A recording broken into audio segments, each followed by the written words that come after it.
Avez-vous déjà pensé pourquoi certains des lieux les plus époustouflants du monde restent presque inconnus? Cachés parmi des montagnes imposantes, des jungles denses et des civilisations oubliées, se trouvent des merveilles que la plupart des voyageurs ne verront jamais.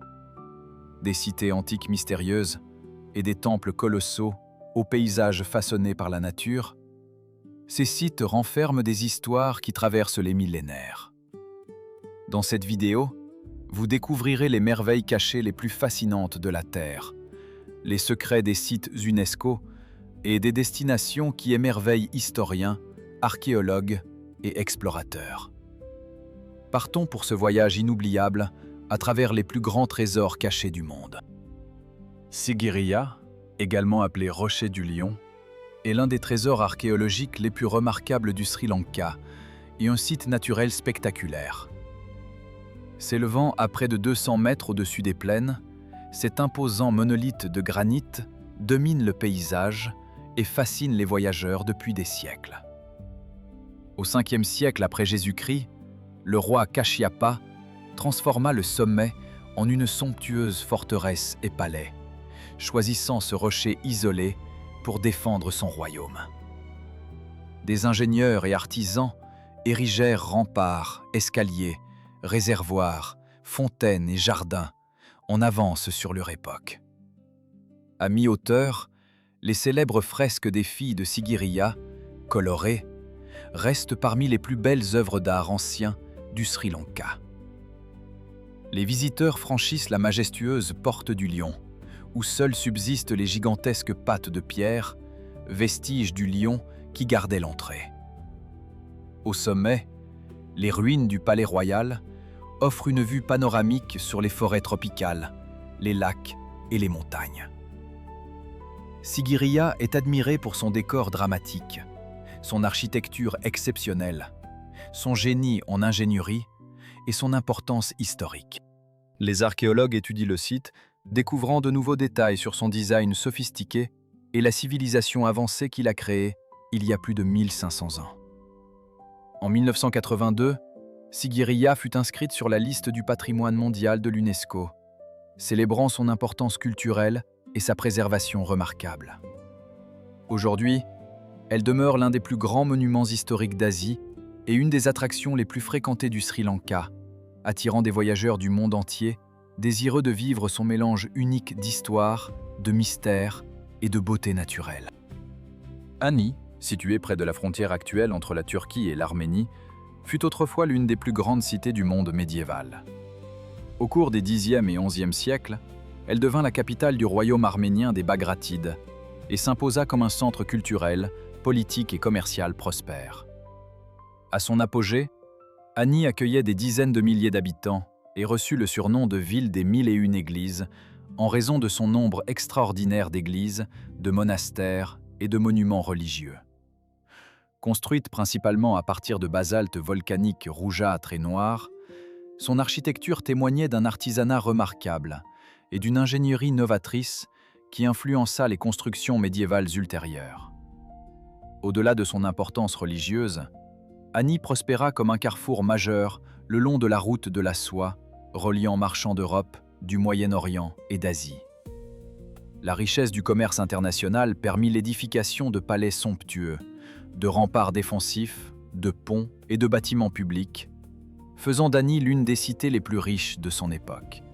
Cependant, des siècles d'invasions, de tremblements de terre dévastateurs, de conflits politiques et le déclin du commerce sur la route de la soie mirent lentement fin à son âge d'or. Peu à peu, les habitants abandonnèrent la capitale, ne laissant que des ruines inquiétantes sur les vastes plaines balayées par le vent. Aujourd'hui, les visiteurs peuvent déambuler parmi les restes de cathédrales, de fortifications et de rues oubliées, imaginant la splendeur qui caractérisait autrefois cette ville extraordinaire. En 2016, Ani fut inscrite au patrimoine mondial de l'UNESCO, reconnaissant son importance historique, architecturale et culturelle. Ces ruines silencieuses restent un rappel puissant de l'une des plus grandes cités perdues du monde médiéval. Jodipan, situé à Malang sur l'île indonésienne de Java, est connu comme le village arc-en-ciel grâce à ses maisons éclatantes et ses rues multicolores. Aujourd'hui, elle fait partie des attractions les plus emblématiques d'Indonésie, mais il y a quelques années, le quartier était un hameau riverain négligé, plein de bâtiments ternes et de déchets. Une revitalisation communautaire, soutenue par des étudiants, des artistes et les résidents, a tout changé. Ensemble, ils ont peint façades, toits, escaliers, murs et ruelles étroites avec des couleurs vives, des fresques détaillées et des œuvres tridimensionnelles, créant une vaste galerie à ciel ouvert. Chaque recoin offre un décor unique pour la photographie, attirant chaque année des milliers de visiteurs. Le pont de verre coloré qui relie Jodipan au Kampung Tridi voisin, célèbre pour son street art tridimensionnel, est l'un des repères les plus photographiés, offrant des vues panoramiques sur les deux communautés artistiques. Au-delà de son aspect visuel, Jodipan montre le pouvoir de la créativité collective. Le tourisme a créé de nouvelles opportunités pour les commerces locaux, les cafés, les boutiques de souvenirs et les entreprises familiales, améliorant nettement la vie de nombreux résidents. Le village est ainsi un exemple inspirant de la façon dont l'art, l'imagination et l'effort communautaire peuvent transformer un quartier oublié en une destination culturelle florissante. Aujourd'hui, Jodipan se dresse comme une attraction colorée et comme un symbole d'espoir, de renouveau et de l'impact positif que les communautés locales peuvent atteindre lorsqu'elles travaillent ensemble. Bellinzona, capitale du canton italophone du Tessin en Suisse, est l'une des plus belles cités médiévales du pays, où l'histoire prend vie. La ville est connue mondialement pour ses 3 imposants châteaux, Castelgrande, Montebello et Sasso Corbaro, construits entre le XIIIe et le XVe siècle pour protéger les cols alpins stratégiques reliant le nord et le sud de l'Europe. Ces forteresses formaient un réseau défensif extraordinaire qui protégeait l'une des routes commerciales les plus importantes du continent pendant plusieurs siècles. Aujourd'hui, les châteaux dominent la vallée depuis leur hauteur rocheuse, offrant des panoramas spectaculaires sur la ville et les montagnes. Au-delà des fortifications, Bellinzona séduit par ses ruelles pavées, ses places élégantes, ses bâtiments colorés et ses marchés animés reflétant le riche patrimoine italien. Flâner dans la vieille ville, c'est remonter au Moyen-Âge, chaque coin révélant un trésor architectural. Chaque printemps, la ville accueille le carnaval de Ramadan, remplissant les rues de musique, de costumes colorés et de défilés qui attirent des milliers de visiteurs. En 2000, les châteaux et les remparts de Bellinzona ont été inscrits au patrimoine mondial de l'UNESCO, reconnus pour leur architecture militaire exceptionnelle et leur importance historique. Aujourd'hui, Bellinzona reste l'une des destinations les plus pittoresques du sud de la Suisse, où histoire médiévale, paysages alpins et charme méditerranéen se mêlent pour offrir une expérience inoubliable. Tikal, nichée au cœur de la forêt tropicale du Petén, dans le nord du Guatemala, était l'une des plus grandes et influentes cités de la civilisation maya antique. Elle a prospéré du IVe siècle avant Jésus-Christ jusqu'au IXe siècle après Jésus-Christ, devenant un centre politique, religieux et militaire puissant qui a façonné l'histoire de la Mésoamérique pendant des siècles.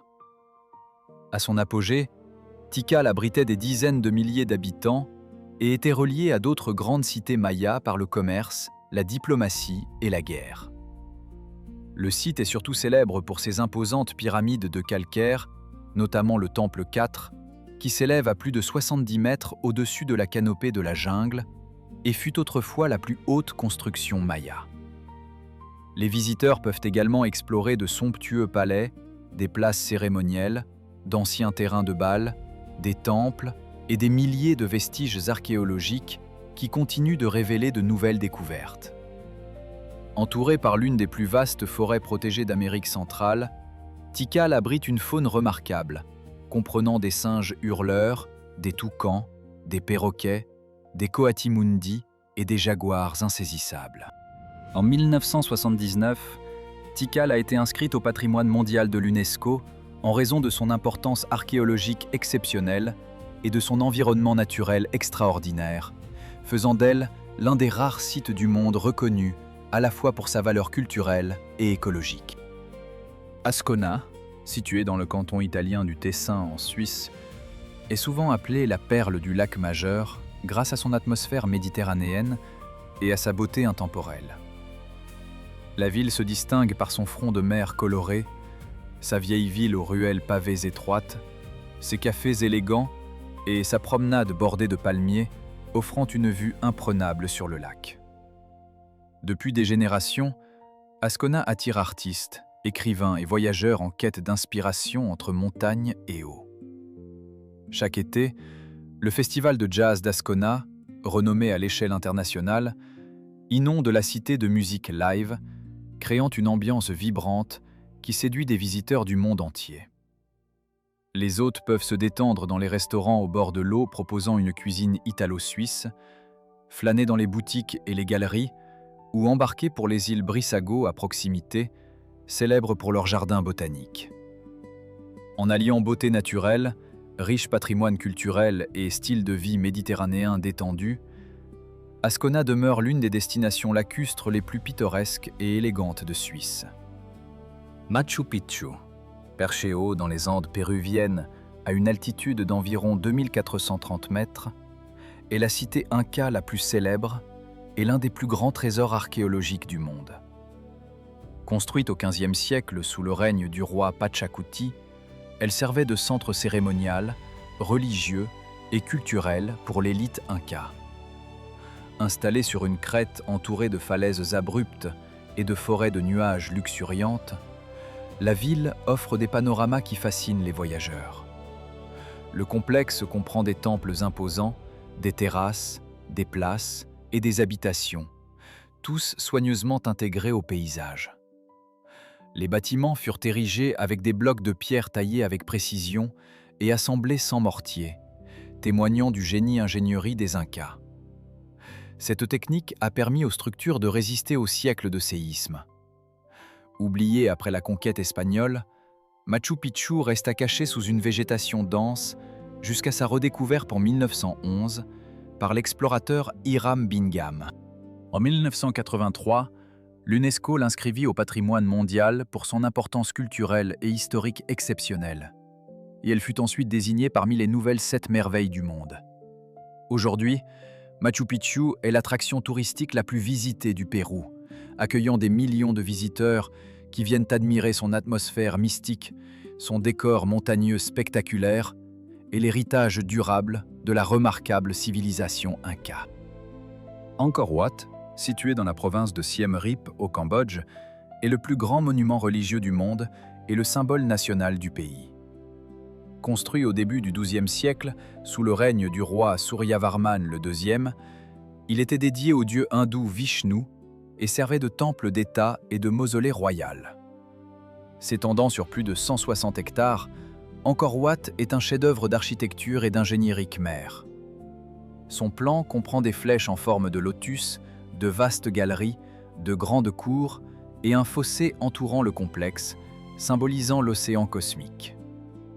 Les murs sont ornés de milliers de mètres de bas-reliefs illustrant des scènes du Ramayana et du Mahabharata, ainsi que des événements historiques et des êtres célestes. Chaque détail reflète les remarquables réalisations artistiques et techniques de l'Empire khmer. Au fil du temps, Angkor Wat s'est transformé d'un sanctuaire hindou en un important temple bouddhiste et reste essentiel à la spiritualité du pays. Contrairement à de nombreux temples anciens, il demeure un lieu de culte depuis près de 900 ans. Après des siècles d'abandon partiel, le site a été redécouvert au cours du XIXe siècle et a fait l'objet d'importantes restaurations. En 1992, l'UNESCO l'a inscrit au patrimoine mondial, reconnaissant son importance culturelle et historique. Aujourd'hui, des millions de visiteurs et de chercheurs viennent admirer son architecture époustouflante, son lever du soleil spectaculaire et l'héritage durable d'Asie du Sud-Est. La grandeur, le mystère et la beauté intemporelle d'Angkor Wat en font l'une des merveilles les plus extraordinaires de l'humanité. Chichén Itzá, située sur la péninsule du Yucatan au Mexique, fut l'une des plus grandes cités de la civilisation maya antique. Construite surtout entre le 7e et le 10e siècle après Jésus-Christ, elle devint un centre politique, religieux, économique et commercial clé de la Mésoamérique. Son architecture mêle influences mayas et toltèques, reflet d'échanges culturels. Le monument le plus célèbre est El Castillo, le temple de Kukulcán, pyramide de 24 mètres de haut avec 365 marches représentant les jours de l'année solaire. Aux équinoxes de printemps et d'automne, le soleil crée l'illusion d'un serpent géant descendant la pyramide, symbole du dieu serpent à plumes Kukulcán, témoignant de la maîtrise maya en astronomie, mathématiques et ingénierie. Le site comprend la grande cour de jeu, la plus grande et la mieux conservée arène de bal de Mésoamérique, le temple des guerriers aux imposantes colonnes, le cénote sacré utilisé lors des cérémonies et l'observatoire El Caracol, où les astronomes suivaient les mouvements des étoiles et des planètes. Chichén Itzá prospéra plusieurs siècles avant de décliner progressivement pour des raisons encore inconnues. En 1988, elle fut inscrite au patrimoine mondial de l'UNESCO en reconnaissance de son importance culturelle. En 2007, elle fut désignée parmi les nouvelles 7 merveilles du monde. Aujourd'hui, elle attire chaque année des millions de visiteurs qui viennent admirer les réalisations impressionnantes et l'héritage durable de la civilisation maya. Le temple Borobudur, situé à Java en Indonésie, est le plus grand monument bouddhiste du monde et un exemple remarquable d'architecture bouddhiste antique. Construit sous la dynastie Sailendra au 8e et 9e siècle, il a été pensé comme un lieu sacré de culte et de pèlerinage. Sa structure à degrés comporte 9 plateformes superposées, couronnées par une stupa centrale, et est ornée de plus de 2600 panneaux en relief, ainsi que d'une près de 500 statues de Bouddha. Les reliefs illustrent des scènes de la vie du Bouddha, des enseignements bouddhistes et la vie quotidienne de l'ancienne Java, témoignant du talent artistique. Le dessin de Borobudur symbolise le chemin bouddhiste vers l'illumination. Il débute à la base, qui représente le monde des désirs, pour s'élever jusqu'au sommet, métaphore du nirvana. Le monument a été édifié avec des millions de blocs de pierre volcanique, sans mortier, montrant l'ingéniosité technique de ses bâtisseurs. Pendant des siècles, le temple est resté enseveli sous des cendres volcaniques et une jungle dense après le déclin des royaumes. Il a été redécouvert au début du XIXe siècle, puis a subi des restaurations pour préserver son patrimoine unique. En 1991, l'UNESCO l'a inscrit au patrimoine mondial en reconnaissance de sa valeur culturelle et historique. Aujourd'hui, il constitue l'un des principaux sites de pèlerinage du bouddhisme et une attraction touristique d'Indonésie. Des visiteurs du monde entier viennent admirer son architecture, son atmosphère et les vues des volcans et des forêts tropicales, faisant de Borobudur l'un des plus grands trésors culturels d'Asie du Sud-Est. Palmyre, nichée au cœur du désert syrien, fut autrefois l'une des cités les plus riches et influentes du monde antique. Grâce à sa position stratégique sur la route de la soie, elle devint un carrefour essentiel reliant la Méditerranée à la Perse, à la Mésopotamie et aux lointaines contrées d'Asie. Les marchands traversaient le désert en échangeant soie, épices, pierres précieuses, ivoire, parfums et autres produits de luxe, apportant une grande richesse et diversité culturelle. Au 1er et 2e siècle après Jésus-Christ, sous domination romaine, Palmyre atteignit son apogée tout en conservant son identité propre. Son architecture mêlait le style gréco-romain aux influences persanes et syriennes, donnant naissance à des monuments remarquables: le temple de Bel, la rue colonnadée d'1 kilomètre, le théâtre romain, des arches monumentales et des tours funéraires honorant les familles fortunées. Ces édifices témoignaient du génie artistique, technique et culturel d'une des plus grandes civilisations désertiques de l'Antiquité. Au IIIe siècle après Jésus-Christ, la ville devint brièvement le centre d'un royaume indépendant sous la reine Zénobie, avant d'être reconquise par l'Empire romain. En 1980, l'UNESCO inscrivit Palmyre au patrimoine mondial pour son importance historique et culturelle exceptionnelle. Bien que de nombreux monuments aient subi de graves dommages lors des conflits récents, des efforts de restauration poursuivent la préservation de ce site extraordinaire. Aujourd'hui, Palmyre demeure un puissant symbole de la rencontre des civilisations, rappelant à l'humanité son histoire commune, son riche patrimoine et la nécessité de protéger les trésors anciens pour les générations futures. Lugano, située dans le canton du Tessin en Suisse, est une ville magnifique au caractère italien, l'une des destinations les plus pittoresques du pays. Implantée sur les rives du lac Lugano et entourée de montagnes verdoyantes, elle allie décors naturels époustouflants à charme urbain élégant. Son climat doux, ses palmiers, ses jardins colorés, lui valent le surnom de capitale estivale de la Suisse. Proche de la frontière italienne, sa culture mêle efficacité suisse et art de vivre méditerranéen. La ville se distingue par ses ruelles pavées, ses places animées, sa promenade au waterfront raffiné et une architecture combinant précision suisse, design italien. Les visiteurs peuvent se détendre dans les cafés au bord du Lick, flâner dans les boutiques de luxe ou profiter de croisières sur les eaux cristallines. Les amateurs de plein air peuvent randonner ou prendre le funiculaire jusqu'au sommet du Monte Bray et du Monte San Salvatore, où des panoramas spectaculaires sur le lac, les montagnes et les villages environnants les attendent. Lugano est aussi un important centre financier, commercial et culturel, accueillant des expositions d'art internationales, des festivals de cinéma, des concerts de musique classique et des manifestations culturelles durant l'année. Musées, parcs et jardins botaniques enrichissent le décor. Que l'on savoure une cuisine italo-suisse raffinée, que l'on parcourt les sentiers pittoresques ou que l'on contemple simplement l'atmosphère paisible du bord du lac, on comprend rapidement pourquoi Lugano est considérée comme l'une des destinations les plus élégantes de la Suisse. Elle propose une expérience unique, à la fois méditerranéenne et empreinte de la beauté, de la qualité et de la précision suisse. Gruyé, dans le canton de Freiborgen, Suisse, est un village médiéval connu pour son château historique et le fromage grillé. Perché sur une colline, il possède ses ruelles pavées, des maisons traditionnelles, t'offrent une vue sur les vallées verdoyantes et les Alpes lointaines et de la nature. Le château de Grillé, du XIIIe centurie, sert aujourd'hui de musée d'art et d'artefacts historiques. Les visiteurs dégustent la fondue et la halte au fromage local. Le village abrite aussi le musée H.R. Giger, dédié à l'artiste suisse lauréat d'un Oscar. L'histoire, la gastronomie et la culture s'entrelacent dans ce décor médiéval enchanteur.